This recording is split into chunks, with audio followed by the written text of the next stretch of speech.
Qu'est-ce que Bookchain? Bookchain, c'est un système de gestion de droits numériques, mieux connu sous le nom de DRM pour Digital Rights Management, qui est bâti sur la blockchain. Donc, ce qu'on a voulu faire avec cette solution-là, c'est vraiment créer quelque chose qui permettrait aux auteurs et aux créateurs de contenu de décider des paramètres de sécurité, de distribution et de partage de leurs œuvres, mais aussi de leur donner la possibilité de garder la trace une fois que c'est diffusé avec l'audience. On a aussi voulu créer une solution qui permettrait aux éditeurs une meilleure gestion de la distribution des livres numériques, mais aussi une meilleure attribution pour le paiement des redevances aux auteurs. Donc, avec Bookchain, on réinvente vraiment le modèle existant des DRM en intégrant des fonctionnalités qui permettront le prêt, mais aussi la revente des livres numériques, qui est totalement nouveau dans le marché. Comme on repense complètement le concept du DRM, on a décidé de ne pas lancer la solution Bookchain sous ce terme-là, mais plutôt d'utiliser un autre terme qu'on appelle le DRE pour Digital Rights Enabler. Donc, on trouvait que c'était vraiment un terme qui était très évocateur du empowerment pour les auteurs et de la reprise de contrôle au niveau de la gestion de leurs droits. À côté de ça, notre plus gros avantage concurrentiel, autre que ce positionnement stratégique-là, c'est que Bookchain, ce n'est pas une solution qui est basée sur la crypto-monnaie, comme la plupart des autres projets blockchain qui sont développés présentement. Donc, on a intégré une plateforme de paiement qui permettrait aux utilisateurs d'effectuer les transactions de façon traditionnelle, comme ils sont habitués de le faire en ligne. La stratégie de mise en marché pour la solution Bookchain a été étalée sur 12 mois et comprend 4 volets très complémentaires. Donc, en premier lieu, on parle de partenariat stratégique avec des acteurs spécifiques du milieu pour la distribution de la solution. On parle également d'une grande implication dans tout ce qui est les groupes de travail ou les groupes d'études de l'industrie pour pouvoir participer aux discussions, mais aussi pour pouvoir éduquer les gens sur la technologie blockchain et son application dans l'édition numérique. Un autre gros volet, c'est tout ce qui est au niveau du développement technologique de la solution, donc le développement en continu. Donc, on parle d'une trousse SDK qui va permettre d'intégrer la solution à d'autres liseuses électroniques de partenaires ou d'autres gens dans l'industrie. Et on parle aussi d'un ajout de fonctionnalité à notre API qui va permettre une meilleure intégration dans des places de marché qui sont déjà existantes, qui est super important pour le marché de la revente des livres électroniques. Ensuite, on travaille avec l'agence de communication Maître D pour tout refaire le branding de Cenarex, mais aussi de Bookchain.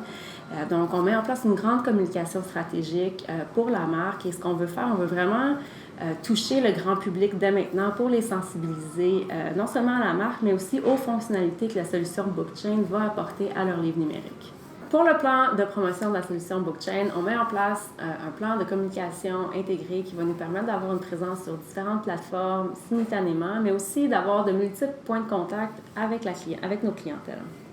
Donc, le premier volet de ça, c'est la mise en place d'un plan de marketing de contenu qu'on appelle Marketing Inbound.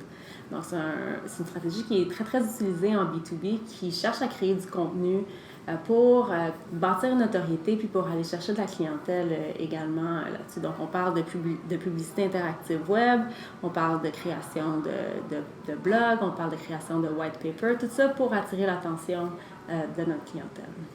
Le deuxième volet le plus important est au niveau événementiel.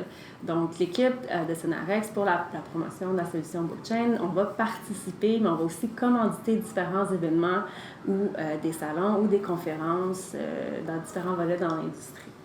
Donc, la solution Bookchain sera distribuée de deux façons, soit à travers la mise en place de partenariats stratégiques, comme on a mentionné un peu préalablement. Avec ça, on veut vraiment profiter de canaux qui sont déjà en place et pour pouvoir rejoindre le plus de gens possible, le plus rapidement possible. Et on va aussi effectuer de l'autodistribution, c'est-à-dire de la vente directe à travers la plateforme web de Bookchain en ligne. Donc, le produit minimum viable de la solution Bookchain va être livré au FMC en août prochain et sera donc disponible pour le marché dès septembre 2018. Avec cette solution-là, on vise 3 clientèles bien distinctes, soit les éditeurs, les auteurs en auto-édition et ce qu'on appelle les indie publishers, qui est un hybride entre l'auto-édition et l'édition traditionnelle. Au début de la phase de commercialisation, Bookchain va être disponible au Canada et aux États-Unis et sera disponible en Europe dès le début de l'année 2019. Pour décider de l'architecture de la solution Bookchain, on a fait plusieurs sessions de travail avec des spécialistes dans l'industrie de blockchain, ainsi qu'en regardant les standards, les meilleures pratiques à l'intérieur du EPUB et ce qui se passe dans le livre et le média numérique dans l'industrie. On est tombé sur le réseau Ethereum et la raison pour laquelle on est arrêté là est simplement parce que niveau application, c'est vraiment le réseau le plus avancé et le plus utilisé pour ceux qui veulent simplement utiliser un réseau blockchain en tant qu'infrastructure, en tant vraiment que service. Souvent, c'est très facile de mêler le cryptocurrency avec le blockchain. Et souvent, c'est ça qui va affecter la décision de certains projets de vouloir vraiment partir leur propre réseau public en faisant ce qu'on appelle un ICO, mais ce n'est vraiment pas nécessaire. Et donc, en utilisant le réseau Ethereum, on peut partir vraiment en phase.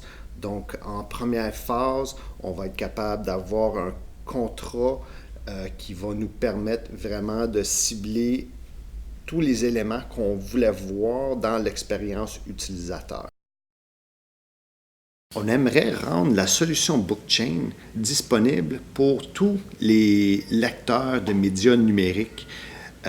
Une des raisons qu'on veut justement rendre notre code disponible pour l'intégration de notre solution dans ces lecteurs-là.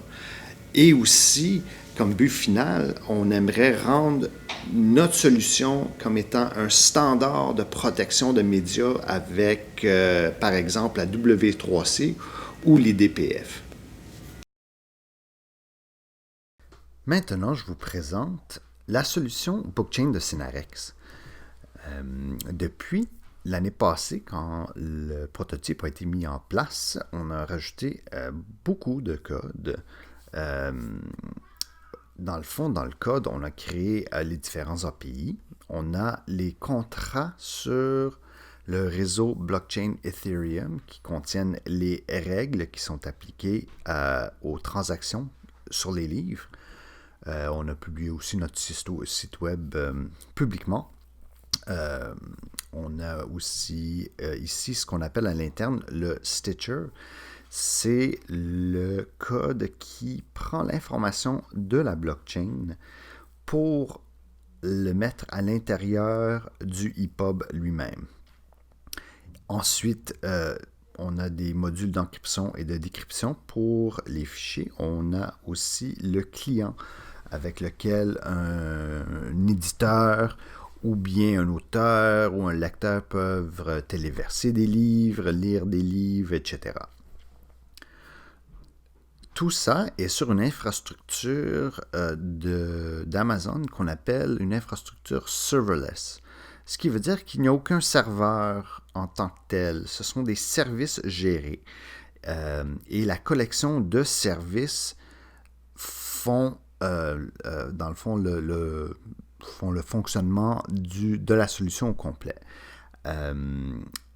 Et vu que c'est des services gérés, on peut prendre un regroupement de services pour le dupliquer automatiquement si jamais le système est trop achalandé. Donc, il y a ce duplicatement arrive automatiquement pour gérer le travail.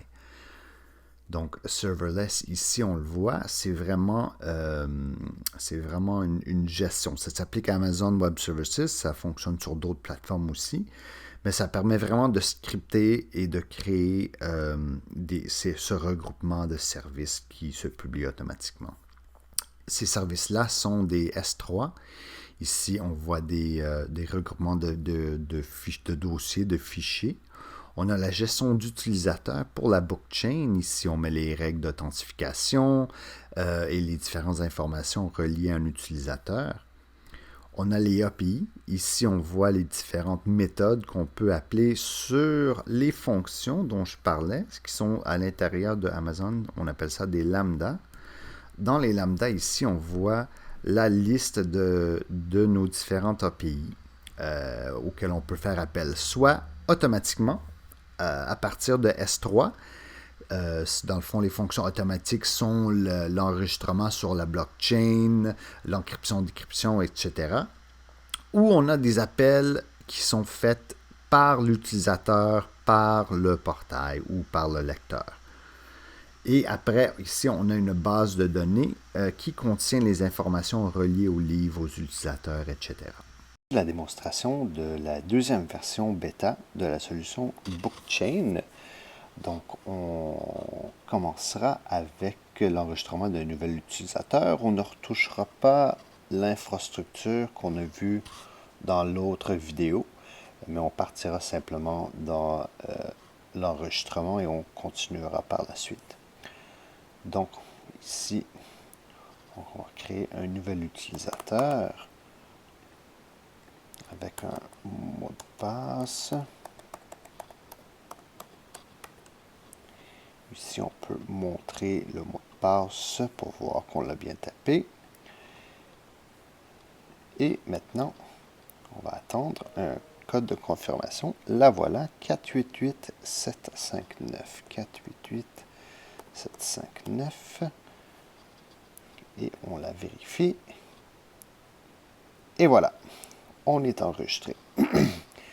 Et maintenant, on voit qu'on a un compte de créé et validé, mais qu'on doit rentrer d'autres informations pour continuer.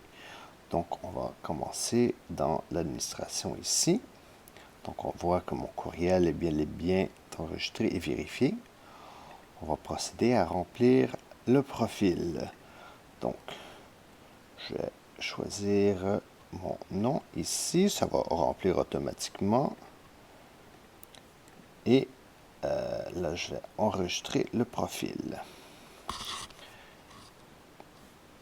Et on voit que en continuant, qu'à chaque fois qu'on complète quelque chose, on descend la chaîne dans la création du compte. On va continuer maintenant avec les informations pour faire des transactions sur la plateforme. On utilise la plateforme Stripe Connect, dont on voit ici mentionné quand on enregistre notre utilisateur pour pouvoir capturer des transactions au nom de l'utilisateur, de l'éditeur ou de l'auteur en auto-édition sur la plateforme. Donc ici, on peut utiliser les informations du profil. Ce qu'on va faire, on opère en dollars canadiens dans ce cas-ci et on enregistre le compte. Voilà, on est enregistré. Donc là, on voit que on a notre compte de créer, le profil d'entrée, et on a un compte de créer chez Stripe. Si on va voir ici, et on met à jour, on devrait voir. Et voilà, notre nouveau compte ici, à mon nom, pour les transactions. Et donc, maintenant, on va créer notre premier contrat.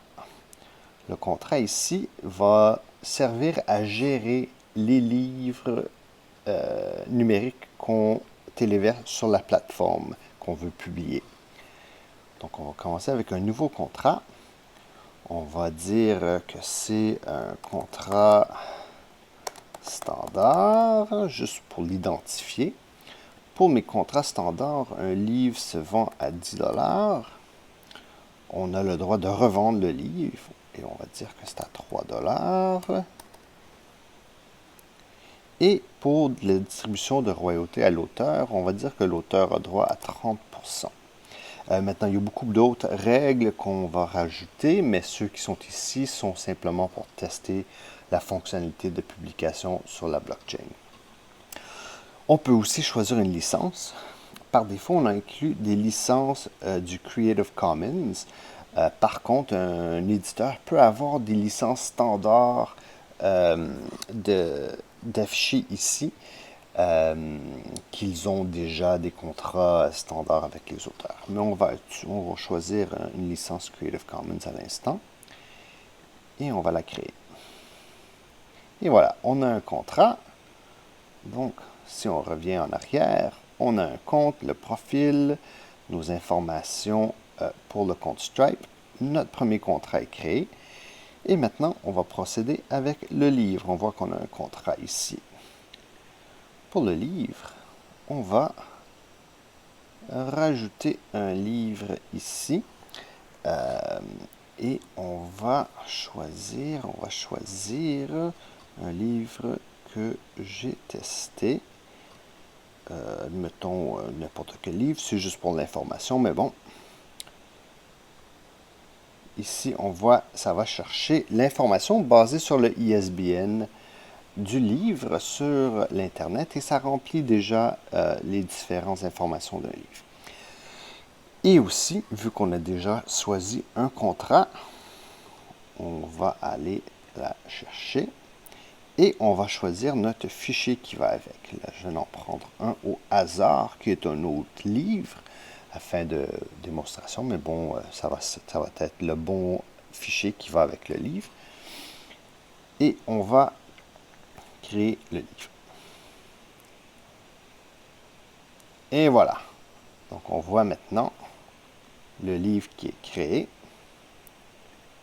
Et on a tout ce qu'il faut pour faire la publication sur la blockchain.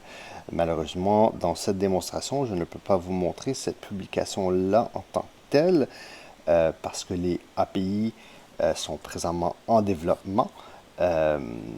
Mais c'est la dernière étape, dans le fond, pour la transaction avant qu'on puisse la vendre. Quand on crée un livre, il y a un point de contact pour chaque livre qui est créé pour sa vente, qui est déjà connecté au compte Stripe qu'on a créé par avant.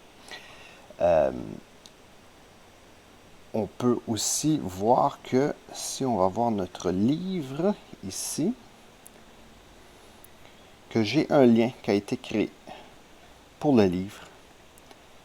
Et si on vient voir ici, je devrais avoir un nouveau livre qui apparaît exactement, qui est mon fichier accessible.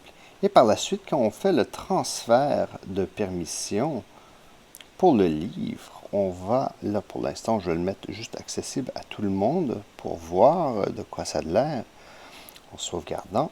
Maintenant, mon livre a été transféré, on va dire, à son utilisateur et je copie l'adresse.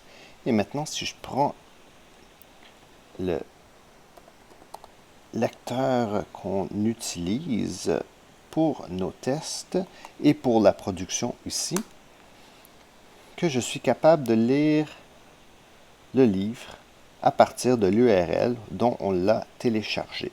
Donc, lorsque la connexion sera faite entre la plateforme et la blockchain en arrière, ce transfert se fera directement de la blockchain à l'utilisateur qui fait l'achat, qui pourra ensuite le lire sur Internet, comme ci.